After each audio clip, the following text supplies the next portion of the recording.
Give the call to the honourable member for Cunningham. Thank you, Speaker. My question is to the Treasurer. In light of today's monthly consumer price index, how is the Albanese Labor government responding to the inflation challenge in the economy? Give the call to the Treasurer. Thanks, Mr Speaker, and thanks to the wonderful member for Cunningham for her question as well. As the Prime Minister said a moment ago, the ABS has released the monthly inflation gauge, which shows that consumer prices rose 6.8% in the 12 months to February, which is down from 7.4% in last month's figures. And as I've said before, we do need to be careful about this new measure of inflation, which will be volatile month to month. But on the face of it, this is a very encouraging sign. It's also a sign of the economic times around the world that a number with a 6 in front of it is still seen as welcome news. But this is more evidence that inflation is moderating in our economy, but it remains unacceptably high. It's more evidence that inflation peaked at the end of last year and it's moderating this year, but it will be higher than we'd like for longer than we'd like.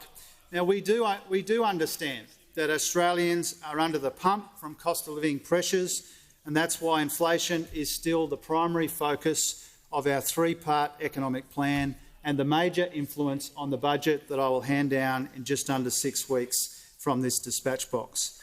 It's why it's so important that our strategy has 3 parts: relief, repair and restraint.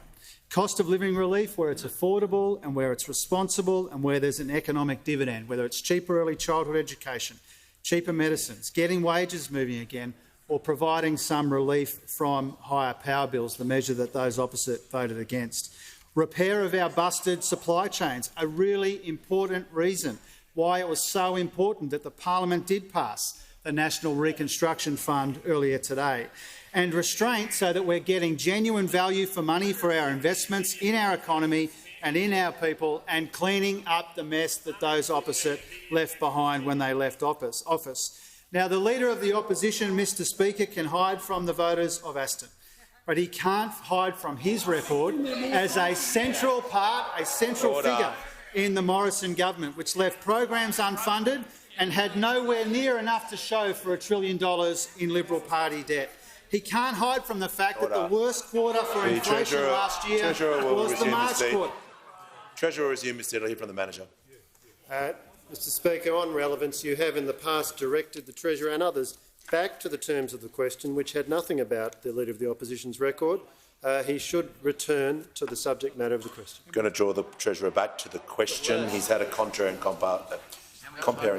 I'm bringing him back to the question. Yeah, thanks, Mr Speaker. The question was inflation. The worst quarter for inflation was the March quarter last year, when the member for Dixon was a member of the Expenditure Review Committee in the Morrison government. He can't hide from that.